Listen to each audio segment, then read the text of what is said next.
يسعد اوقاتكم واهلا وسهلا فيكم. انا ام منذر. اليوم الفيديو تبعنا كتير قصير، رح نعمل سلطة جدا جدا شهية وبسيطة وسريعة، الرمانية باللبن. يلا سوا نشوف المقادير وطريقة التحضير. بالنسبة للرمان فيكم تفرطوه بالطريقة اللي بدكم اياها. ممكن تعملوا بهالطريقة انه تقصوا الرمانة بالنص وبعدين تطرقوا عليها باي معلقة تكون هيك كبيرة شوي. يعني هي الطريقة التقليدية الأغلبية بيستخدمها، وهي يعني بلاقيها أنا كتير سهلة وسريعة. اللي بينزل من الرمان فينا نقيمه كمان هيك، أو اللي ما بيحب يطرقها هيك بالمعلقة كمان ممكن يقشرها، بياخد الجزء اللي من فوق وبنقصها مثل حزوز، بنمشي مع هذا الأبيض اللي بيكون بالرمانة، وبعدين بنفتحها وبنصير نفرطها يعني حبة حبة بالإيد. بناخد جزء جزء وبنصير بنفرط الرمان شوي شوي على مهلنا. الطريقة اللي بتلاقوها انتو مناسبة لكم فيكن تساووها.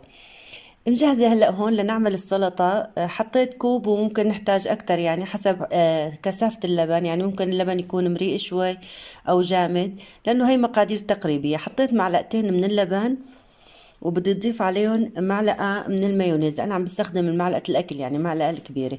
رح أحط هاي كمان معلقة المايونيز وبدي أخلطهم مع بعضهم. الكمية طبعا أنتوا بتحددوها إن كان من الرمان أو من اللبن. حط عليها ملح، والملح حطيت شوي لأنه بدنا ندوقها بعدين.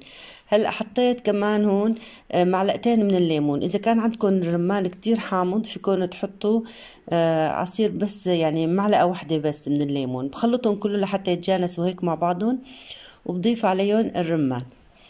انا مثل ما قلت لكم حطيت هلا كاسه بخلطهم. بس انا هون انا عم خلط لقيت انه كميه اللبن صارت اكتر، لانه حطيت كمان ليمون وهيك، فبدي اضيف شوي صغيره كمان من الرمان، يعني لحتى يصيروا هيك يعني متجانسين اكتر مع بعضهم.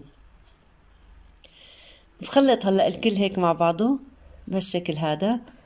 وفيكم تدوقوه هلا تشوفوا اذا تحتاج مثلا ملح، او ممكن تحطوا حامض اكتر او شي حسب يعني ما بتكون انتو. شايفين القوام كيف؟ سلطة كتير كتير شهية، بتتقدم طبعا حد المشويات مثلا اللحوم او هيك.